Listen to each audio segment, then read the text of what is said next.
TRS లో సంక్షోభం తీవ్ర స్థాయికి చేరింది. తెలంగాణ భవన్లోకి అనుమతించకపోవడంపై రవీంద్ర నాయక్ తీవ్ర ఆగ్రహం వ్యక్తం చేశారు. అక్కడి నుంచి నేరుగా జూబ్లీహిల్స్ లోని చంద్రశేఖర్ నివాసానికి చేరుకున్నారు. కేసీఆర్ ను తీవ్రంగా దుయ్యబట్టిన రవీంద్ర నాయక్ ఆయనతో కలిసి పనిచేసినందుకు ముక్కు భూముకు గీసి తెలంగాణ ప్రజలకు క్షమాపణలు చెప్పారు. మీడియా సమక్షంలోనే కేసీఆర్ పై తన చేతులతో మట్టిని ఎత్తిపోశారు.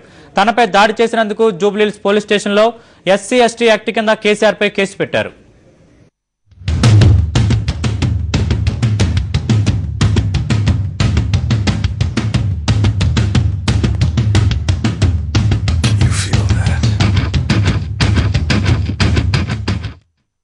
నాకు ఎంపీగా ఇచ్చిన అని చెప్పేసి ప్రగల్భాలు పలుకుతూ నన్ను బంజారా గాంధీగా చిత్రీకరించి ఈరోజు నాకు ఈ గతి చేసినాడు చంద్రశేఖరరావు.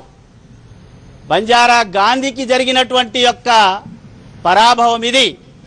బంజారా గాంధీ అని చెప్పి నాకు బ్రాందీ నేర్పించి ఈరోజు నా షర్టు చింపి నన్ను తెలంగాణ భవన్ మీటింగ్లో పోతుంటే మీటింగ్లో రాకుండా గూండాలతో పెట్టి కొట్టించినటువంటి చంద్రశేఖరరావును తెలంగాణ ప్రజలు రాళ్లు పెట్టుకొని కొట్టాలని చెప్పేసి నేను తెలియజేస్తున్నా. ఈరోజు బిడ్డ, నువ్వా తెలంగాణ తెచ్చేది? నీకు ఏమైనా చీము నెత్తురుంటే నువ్వు నీ అబ్బా అయ్యకు పుట్టినోడు అయితే ఈ విధంగా నా మీద దౌర్జన్యం చేస్తావా అని చెప్పేసి అడుగుతున్నా. బిడ్డ చంద్రశేఖరరావు, టికెట్ ఇస్తే దాన్ని నేను ఒప్పుకోవడం అది నా తప్పైందని చెప్పేసి కూడా నేను ఈరోజు ఈ యొక్క దుర్మార్గుడు అయినటువంటి అహంకారవాది అయినటువంటి ఈ చంద్రశేఖరరావు నాయకత్వంలో పనిచేసినందుకు ఏదైనా తప్పులు జరిగి ఉంటే నేను ఇదే తెలంగాణ ప్రజలకి నేను నా యొక్క విజ్ఞప్తి చేస్తున్నా. తెలంగాణ ప్రజలారా నన్ను క్షమించండి. ఈ దుర్మార్గుడైనటువంటి కేసీఆర్ ఎంబడి ఉండి అతను చేసిన తప్పుల్లో నేను ఏదైనా భాగస్వామి అయితే నన్ను క్షమించాలని చెప్పేసి నా ముక్కు నేలకు రాస్తున్నా అని చెప్తున్నా. ఈరోజు ఈ దుర్మార్గుడు నా ముక్కు నేలకు రాస్తున్నా, నా ముక్కు నేలకు రాస్తున్నా, నా ముక్కు నేలకు రాస్తున్నా.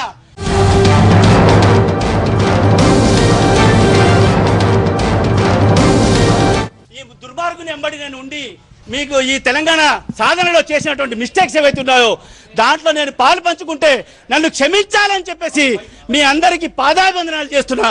దయచేసి నా తెలంగాణ ప్రజలారా మీరు గుర్తించండి. ఒక గిరిజనుడిని నేను చదువుకున్నవాడిని, సంస్కారం ఉన్నవాడిని, నాకు రాజకీయంగా 35 సంవత్సరాల అనుభవం ఉన్నవాడిని. ఈ రిఫ్రాఫ్ లీడర్షిప్లో నేను పోవడం నాకు తప్పైంది. నన్ను క్షమించాలి. మీరు కూర్చొని మాట్లాడలేడా? ధైర్యం లేదా? పిరికి బందా. నేను రాసినటువంటి లెటరు అది తెప్పించి నువ్వు మాట్లాడవలసి ఉంటే కదా. నా తప్పు ఉంటే నన్ను సస్పెండ్ చేస్తే నేను ఎందుకు వస్తుంటే? నీ దిక్కు నీ ముఖం మీద ఉంచడానికి కూడా నేను రాకపోతుంటే. కానీ నేను పిలిచిన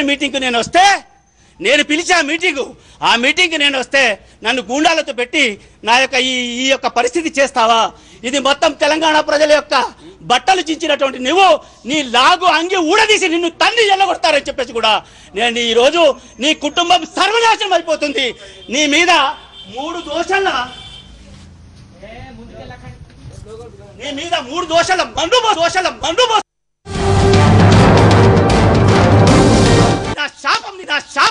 శాపం నీకు అని చెప్పేసి తెలియజేస్తున్నా. నన్ను నా కంట్లో నీళ్లు తెచ్చినావు. నువ్వు సుఖంగా ఉండవురా కేసీఆర్. నువ్వు దొరవురా, నువ్వు అహంకారవాదివిరా.